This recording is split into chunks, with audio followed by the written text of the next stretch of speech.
छात्रों को credit card से लोन पर विचार। शिक्षा मंत्री के द्वारा शिक्षा विभाग में एक बड़े वैकेंसी यानी बहाली के लिए घोषणा किया गया है। परिचारी और सहायक पदों पर होगी बहाली। बिहार पंचायत चुनाव को लेकर बड़ा अपडेट सामने आया है। कितना मतदाता बढ़ा है, कितना घटा है, इन चीज़ों को बताया गया है। देखिए, एक बार फिर से बिहार के विद्यालयों में प्रवेश उत्सव मनाया जा रहा है, यानी कि दाखिले का अभियान चलाया जा रहा है, नामांकन का अभियान चलाया जा रहा है।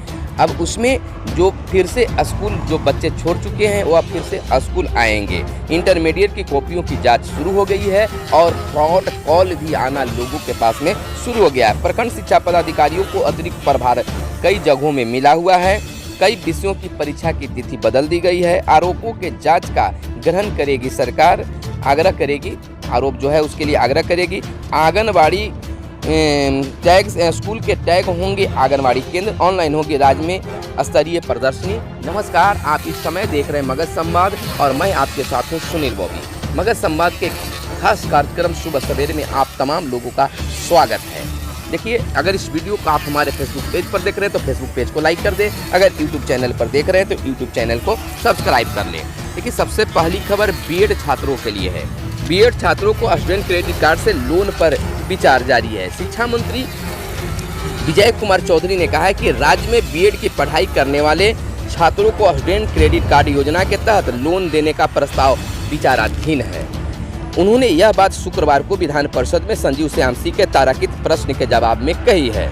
पूरक प्रश्न में कहा गया है कि सरकार ने यह योजना आगे की पढ़ाई के लिए शुरू की गई है, जबकि बीएड में एक प्रशिक्षण कोर्स है। बीएड जो है एक शिक्षक बनने के लिए प्रशिक्षण कोर्स है जिसको लोग करते हैं, लेकिन बीएड छात्रों को स्टूडेंट क्रेडिट कार्ड पर लोन देने की यह विचार चल रहा है।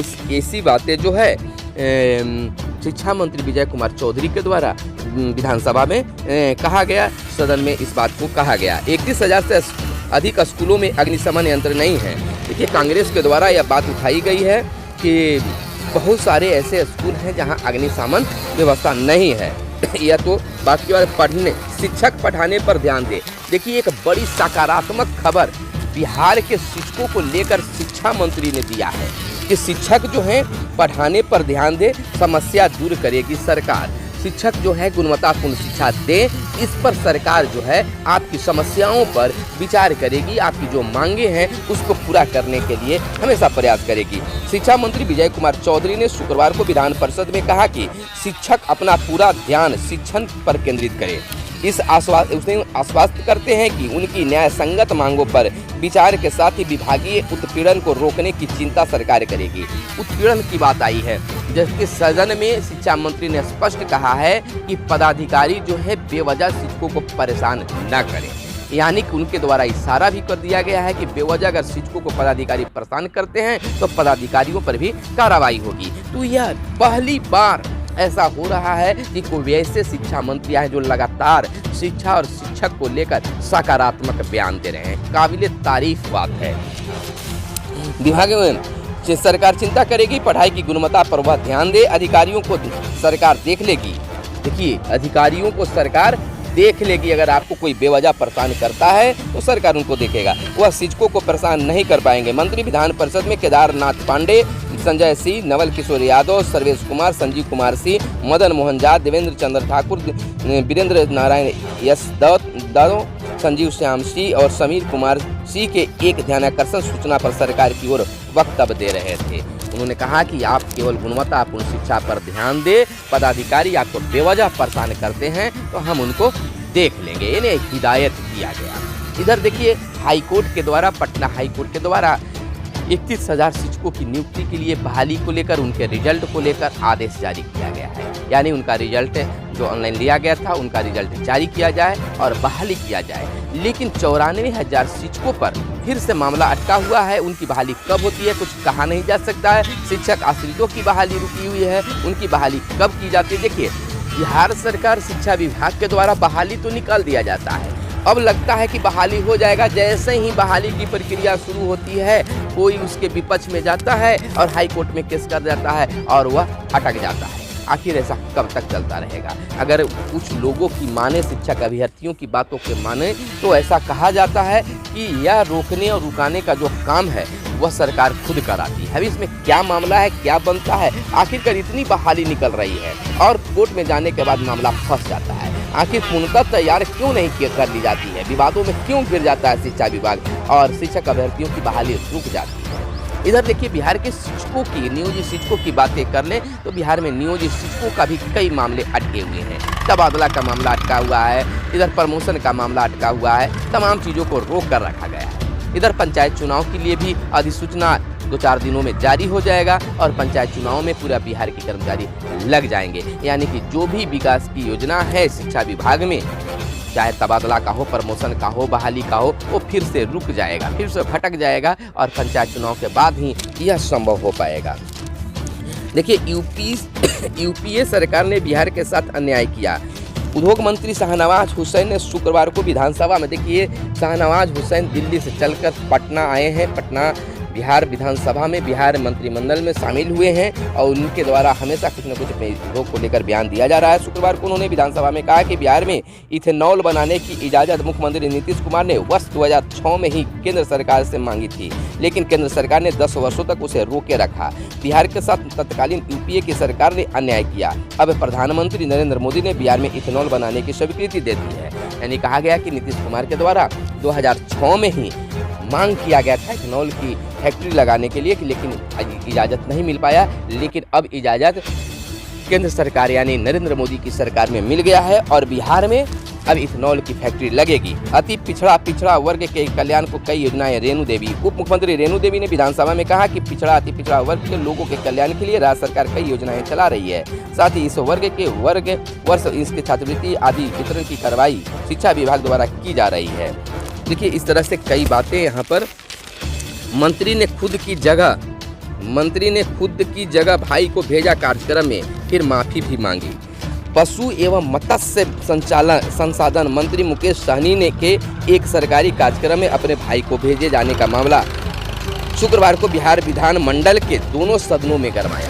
कल बहुत मुकेश सहनी के नाम पर मामला गरमाया, बातें चली और फिर उन्हें माफ़ी भी मांगनी पड़ी। यह राजनीतिक बातें। मुकेश सहनी को बुलाकर सीएम ने ली जानकारी और जैसे ही यह बवाल मचा तो मुख्यमंत्री नीतीश कुमार ने मुकेश सहनी को बुलाकर अपने पास और पूरी जानकारी ली कि मामला क्या है। मुख्यमंत्री ने कहा आश्चर्यजनक ऐसी बात होनी नहीं चाहिए और मुख्यमंत्री ने स्पष्ट किया कि खुद के जगह पर भेजने के लिए यह बात ठीक नहीं है। अगर ऐसा हुआ है तो गलत हुआ है। थाना अध्यक्ष पर चलेगा महिला हिंसा के खिलाफ अभियान। पटना व मुजफ्फरपुर के सभी थानों में महिला का समूह काम करेगा। पटना के 23 थानों में ग्रुप काम कर रहा है। महिला दिवस पर महिलाओं के लिए कोरोना का टीका की विशेष हो रही है व्यवस्था। रेरा में राज्य की 1114 परियोजना निबंधित। 6 और 7 मार्च को होगा प्रशिक्षण। जदयू का प्रशिक्षण होने वाला है। ऑनलाइन होगी राज्य स्तरीय प्रदर्शनी। नवादा जेल उपाधीक्षक और कक्षपाल नपेंगे। इधर देखिए, पंचायत चुनाव में बढ़ जाएंगे और 14.35 लाख मतदाता। विधानसभा के पुनरीक्षित वोटर लिस्ट को शामिल करने का दिशा निर्देश। नए वोटरों का नाम पंचायत चुनाव के वोटर लिस्ट में जोड़ने की प्रक्रिया तय। देखिए, वोटर लिस्ट में अब तक आपका नाम नहीं जुटा है तो कैसे जुड़वाएंगे, इसके लिए खास वीडियो मैंने आज ही अपलोड किया है। उस वीडियो को देख लेकर आपका नाम नहीं जुटा है या किसी प्रकार की कोई कमी है तो आप उसको देख सकते हैं। विधानसभा चुनाव के लिए बनी सूची में जोड़े गए 14,35,046 नए वोटर पंचायत चुनाव में भी वोट देने के अधिकारी होंगे। ये सभी वोटर ग्रामीण क्षेत्र के हैं, लेकिन उस सूची में शामिल लगभग 25,000 शहरी क्षेत्र के वोटरों का नाम पंचायत चुनाव की सूची में नहीं होगा। इस प्रकार अब पंचायत चुनाव में वोटरों की संख्या 14.35 लाख बढ़ जाएगी। यानी कि विधानसभा चुनाव के बाद पंचायत चुनाव जो हो रहे हैं उसमें वोटरों की संख्या 14 लाख से अधिक उसमें बढ़ेगा। इधर जो है, खजूरबानी शराब कांड में 9 को फांसी, 4 को उम्र कैद। 15-16 अगस्त 2016 को जहरीली शराब से गोपालगंज में 19 लोगों की हुई थी मौत। 2 ने गंवा दी थी रोशनी, उनकी आंखें चली गई थी और कोर्ट का फैसला आया। गोपालगंज जिले में चर्चित खजूरबानी जहरीली शराब कांड में एडीजे 2 स्पेशल जज उत्पाद लोकुश कुमार की कोर्ट ने शुक्रवार को 13 में से 9 दोषियों को फांसी और 4 महिलाओं को आजीवन कारावास की सजा सुनाई है। कोर्ट के फैसले के बाद सभी दोषियों को कड़ी सुरक्षा में जेल में भेज दिया गया है। बिहार में शराब कांड में फांसी की पहली सजा होगी। यह जो शराब कांड को लेकर अगर फांसी हो रही है तो यह पहली यह सजा है। खजुराही जहरीली शराब कांड में बिहार में पहली बार किसी कोर्ट ने फांसी की सजा सुनाई है। इसके पूर्व अलग अलग जिलों में शराब की बरामदी के मामले में आरोपितों को अधिकतम आजीवन कारावास की सजा सुनाई गई है। सुनवाई के दौरान बदले 5 न्यायाधीश। सुनवाई के दौरान जो है न्यायाधीश 5 को बदल चुके हैं। सीबीएसई बोर्ड ने परीक्षा की कई तारीखें बदल दी है। केंद्रीय माध्यमिक शिक्षा बोर्ड ने शुक्रवार को 10वीं और 12वीं की बोर्ड परीक्षाओं की तारीखों में बदलाव किए हैं। नए डेटशीट में 12वीं के फिजिकल और अप्लाइड फिजिक्स कह सकते हैं, क्षमा करेंगे, जैसे पेपर को पहले से 13 मई को होने थे अब 8 जून को होंगे। तो कई बदलाव किए हैं, इसके लिए अलग से एक वीडियो आपके लिए बनाएंगे। इधर है रिया समेत 33 के खिलाफ आरोप पत्र दाखिल। सुशांत हत्याकांड में जो है जो केस चल रहा है, हत्याकांड नहीं कर सकते हैं जब तक जांच नहीं हो जाता है तो उनकी हत्या हुई है या खुद की है, इसको लेकर नहीं कर सकते। लेकिन उनके खिलाफ रिया समेत 33 लोगों के खिलाफ आरोप पत्र दाखिल किया गया है जो अब सामने आ रहे हैं। इधर हम बात कर ले कुछ और खबरों पर जो आपको जानना है जब बहुत जरूरी। विश्व में हर साल 17% भोजन बर्बाद हो रहा है। देखिए भूख के कारण आज सब कुछ होता है, पेट भरने के लिए सब कुछ होता है। भूख के धर्म युद्ध में आज हम कह सकते हैं कि विश्व में हर साल 17% या अखबारों की बयान है छपी हुई है कि 17% जो भोजन है वह बर्बाद हो जाते हैं और उसको देख रेख नहीं हो पाता है। तो इसे हमें बचाने की ज़रूरत है, इस पर ध्यान रखने की ज़रूरत है। थोड़ा एक बहुत बड़ा हो जाता है। इधर अगर बात करें तो स्कूलों से टैग होंगे आंगनवाड़ी केंद्र। अब स्कूलों के साथ राज्य में आंगनवाड़ी केंद्र प्राथमिक स्कूलों से टैग किए जाएंगे। जो प्राथमिक स्कूल है उससे आंगनवाड़ी केंद्रों को जोड़ दिया जाएगा, यानी कि स्कूलों में उसकी व्यवस्था चलाई जाएगी। ऑनलाइन होगी राज्य स्तरीय प्रदर्शनी।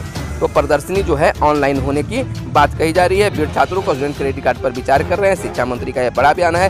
देखिए विधान परिषद में शिक्षा मंत्री ने एक बड़ा घोषणा कर दिया है, बड़ा ऐलान कर दिया है। 1172 विद्यालय सहायकों व 1129 परिचारियों की शीघ्र होगी बहाली। दूसरी खबर है 6 माह में होगी 6388 डॉक्टरों की नियुक्ति।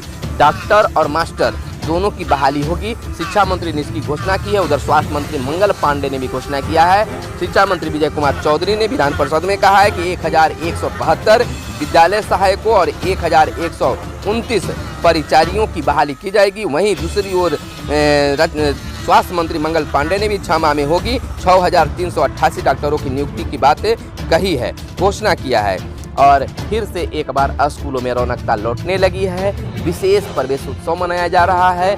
लोगों का नामांकन किया जाएगा, दाखिला लिया जाएगा और फिर से यह कार्यक्रम शुरू होगा। इंटर की कॉपियों की जांच शुरू हो गई है। रिजल्ट पे समय पर देने के लिए बोर्ड जो है कटिबद्ध है। प्रखंड शिक्षा पदाधिकारियों का अतिरिक्त प्रभार, देखिए बीईओ का जो है अतिरिक्त प्रभार दिया गया है। बहुत सारे बीईओ की कमी है बिहार में, इसको लेकर कई जिलों में जो है अतिरिक्त प्रभार प्रखंडों में दिया गया। 2 जिले के डीईओ को प्रस्ताव खारिज। पूर्वी चंपारण का भी एक प्रस्ताव। औरंगाबाद वगैरह जो है मुंगेर, सिवान, बांका, बेगूसराय, अरवल, सुपौल, पश्चिमी चंपारण, रोहतास, भागलपुर, लखीसराय, औरंगाबाद, गोपालगंज, वैशाली में ऐसे पद मिले हैं। तो इस तरह की आरोपों के जांच का आग्रह करेगी सरकार। शिक्षा मंत्री विजय कुमार चौधरी ने कहा कि सरकार कुलाधिपतियों के आग्रह करेगी वीर कुंवर सिंह विश्वविद्यालय के कुलपति पर सदन में लगाए गए आरोपों की जांच भी उस कमेटी से करा ले। तो तमाम खबरें आपके बीच लेकर हम आए हैं जो आपको जानना जरूरी था। तो हमारे साथ आप बने रहे, देखते रहे हमारे खास सुबह सवेरे कार्यक्रम मगध संवाद से आप बने रहें और वीडियो अगर पसंद आए तो एक लाइक जरूर करें। धन्यवाद। जय हिंद, जय भारत, वंदे मातरम।